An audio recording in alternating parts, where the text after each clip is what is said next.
ایک اور حدیث ہے صحیح بخاری میں نبی کریم صلی اللہ علیہ وسلم کی کہ آپ نے ایک خواب دیکھا، اور انبیاء کے خواب سچے ہوتے ہیں، تو آپ نے خواب میں کچھ چیزیں دیکھی جو بڑی انہونی سی تھیں. آپ نے دیکھا کہ دو شخص ہیں اور آپ کو قیامت کا منظر دکھایا گیا. ایک شخص جو ہے وہ دوسرا زمین پہ لیٹا ہوا ہے اور ایک شخص بڑا سا پتھر لے کے اس کے سر کے اوپر مارتا ہے. اس کا سر جو ہے نا کچل دیا جاتا ہے، پھر وہ دوبارہ پتھر اٹھاتا ہے، جب تک اٹھاتا ہے اس کا سر واپس آ گیا، پھر اس کا سر پیستا ہے. تو بار بار اس کا سر جو ہے وہ پیسا جا رہا ہے. ایک اور دو شخص دیکھے جس میں سے ایک شخص ایسے آگے لیٹا ہوا ہے، دوسرا جو ہے ایک ہک اس کے یہاں پہ ڈالتا ہے اور اس کی پوری چیکس کو پھاڑ دیتا ہے. پھر اس سائڈ پہ ہک ڈالتا ہے، یہاں سے چیکس پھاڑ دیتا ہے. پھر نیچے ہک ڈالتا ہے، نیچے سے منہ کھول دیتا ہے. پھر اوپر سے ڈالتا ہے، اوپر سے منہ چیر دیتا ہے. اور جب یہ کرتا ہے تو پھر اس کا منہ واپس آتا ہے. پھر وہ پروسیس ریپیٹ کرتا ہے، ادھر سے منہ پھاڑتا ہے، ادھر سے اوپر نیچے. یہ پروسیس بار بار آپ نے دیکھا. بڑے خوفناک مناظر دیکھے آپ نے، صحیح بخاری کی حدیث ہے. پھر فرمایا کہ آپ نے دیکھا کہ کچھ لوگ ہیں جو برہنہ حالت میں ایک تندور میں ان کو پکایا جا رہا ہے. مرد اور عورتیں، ایک بڑا سا تندور ہے، اس کے اندر ان کو پھینکا ہوا ہے اور ان کی چیخوں کی آوازیں بہت دور سے آ رہی ہیں. یعنی وہاں پہ ڈسٹینسز اتنے ہیں لیکن کہاں دور تک ان کی آواز آ رہی ہے. پھر آپ نے دیکھا کہ ایک شخص ہے جو کہ پانی میں تیر رہا ہے، یعنی ایک ایکچولی خون کے دریا میں تیر، خون میں تیر رہا ہے. اور جب خون میں تیرتا ہے تو ایک پتھر ہے جو اس کے منہ پہ مارا جاتا ہے جب وہ جو ہے نا کنارے پہ آتا ہے.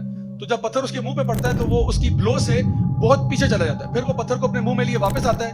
ایک شخص جو کنارے پہ کھڑا ہے وہ پتھر دوبارہ اس کے منہ سے نکالتا ہے، پھر اس کے منہ پہ مارتا ہے اور اتنی زور سے لگتا ہے کہ وہ دور چلا جاتا ہے. پھر وہ منہ کو پتھر میں لیے جو ہے نا دوبارہ سے واپس آتا ہے. پھر وہ یہ پروسیس ریپیٹ ہو رہا ہے کہ بار بار وہ اس خون کے دریا میں تیر رہا ہے، آگے پیچھے بار بار مار بھی کھا رہا ہے اور بار بار پتھر واپس بھی لے کے آتا ہے. پھر آپ صلی اللہ علیہ وسلم نے دیکھا کہ ایک بہت ہی بھیانک شکل کا ایک شخص جو ہے وہ ایک آگ کے ارد گرد دوڑ رہا ہے. ایک بیس نما چیز ہے، بڑے خوفناک سا شخص ہے. پھر آپ نے دیکھا کہ ایک باغ ہے، اس باغ میں ایک اونچا سا درخت ہے اور اس کے ساتھ ایک اونچا سا انسان ہے، بڑا خوبصورت سا، خوش شکل سا. اس کے ارد گرد بہت سارے بچے کھیل رہے ہیں اور وہ ان کے ساتھ بہت انجوائے کر رہے ہیں. اس کے بعد آپ نے دیکھا کہ آپ نے ایک چھوٹا سا ہل کراس کیا. ہل کراس کر کے آگے گئے تو آپ نے دیکھا کہ ایک لیک ہے اور اس لیک کے ساتھ کچھ لوگ ہیں جو آدھے خوبصورت ہیں اور آدھے بہت بدصورت ہیں. تو وہ جب لیک میں جاتے ہیں ڈبکی لگا کے باہر آتے ہیں تو وہ پورے خوبصورت ہو جاتے ہیں. یعنی انہوں نے وہ شخص دیکھے، بہت سارے لوگ کھڑے ہیں جو ان کا ایک سائڈ بہت خوبصورت ہے اور ایک سائڈ اتنی ہی بدصورت ہے. وہ اس دریا میں، اس لیک میں جا کے ڈپ کر کے آتے ہیں، باہر آتے ہیں تو بالکل صاف ستھرے ہو کے اچھے لگ رہے ہیں. تو آپ نے فرشتوں سے پوچھا، آپ خواب میں دیکھ رہے ہو فرشتے آپ کو ٹور کرا رہے ہیں. آپ نے جب فرشتوں سے پوچھا کہ یہ سب کیا معاملہ ہے تو ان کو بتایا گیا کہ وہ جو دو شخص ہیں یہ وہ ہیں کہ جو قرآن کو پڑھتے تھے لیکن اس کو یاد نہیں کرتے تھے، اس کو اگنور کر دیتے تھے، اس کو نیگلیکٹ کرتے تھے.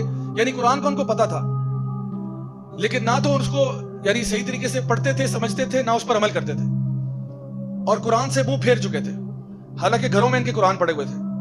تو یہ وہ ہیں جن کے سر پیسے جا رہے ہیں کیونکہ اب آپ کو قرآن کا فائدہ ہی نہیں ہوا نا. آپ نے تو اوپر سے پڑھ لیا لیکن عمل ہی نہیں کیا، سمجھنے کی توفیق ہی نہیں ہوئی آپ کو. پھر وہ جو دو شخص تھے جو آئرن کی ہک سے جن کا منہ چیرا جا رہا تھا، یہ وہ شخص تھا جو اپنے گھر سے نکلتا ہے اور جھوٹ بولتا ہے اور اس کا جھوٹ جو ہے وہ ہر طرف پھیل جاتا ہے. اور صحابہ کے دور میں یہ سمجھنا شاید تھوڑا سا مشکل ہوتا ہوگا لیکن آج تو بہت آسان ہے. سوشل میڈیا کا دور ہے، آپ ایک بات کرتے ہیں پوری دنیا میں پہنچ جاتی ہے. تو کہا یہ جو جھوٹ بولنے والا ہے اس کا منہ چیرا جا رہا ہے.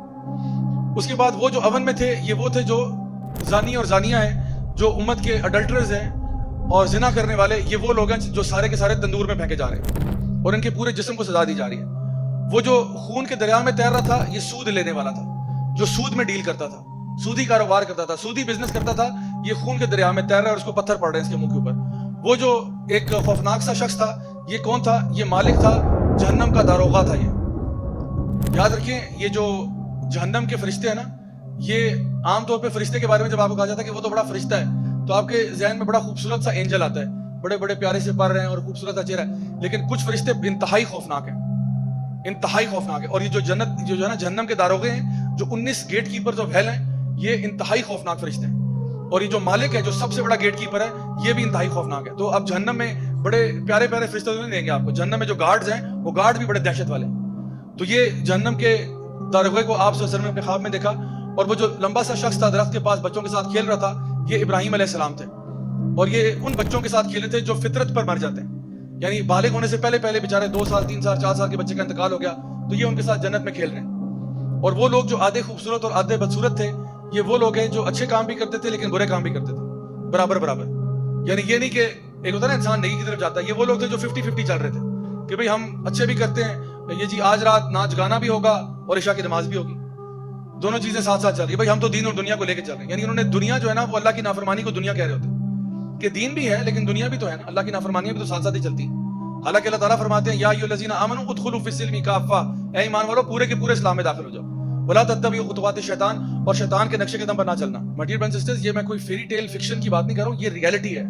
یہ وہ غیب کی باتیں ہیں جو نبی کریم صلی اللہ علیہ وسلم بتا کر گئے کہ باز آ جاؤ، اللہ کے بندو باز آ جاؤ، گناہوں سے توبہ کر لو، اللہ تعالیٰ کی رحمتوں کے دروازے کھلے ہوئے ہیں. اس کے باوجود تم توبہ نہیں کرو گے تو حالت آگے دیکھ لو کیا ہونے والی. بڑے سے بڑا آپ نے گناہ کیا ہو، بڑے سے بڑا گناہ کیا ہو، اللہ تعالیٰ آج آپ کے پاس موقع ہے، معافی ہو سکتی ہے. اللہ تعالیٰ فرماتے ہیں تو زمین و آسمان کو بھی گناہوں سے بھر دے، میں سے بڑی مغفرت تجھے دے سکتا ہوں. تو سارے سمندروں کو گناہوں سے بھر دے، میں اس سے بڑی مغفرت دے سکتا ہوں. آج موقع ہے، جب مر جائیں گے اس کے بعد توبہ کریں گے تب فائدہ نہیں ہوگا. یہ آفر محدود مدت کے لیے، یہ جو آفر ابھی آپ کو ملی ہوئی ہے نا، یہ محدود مدت کے لیے. تو اس لیے عقل مند انسان وہی ہے جو اس کا فائدہ اٹھا لے.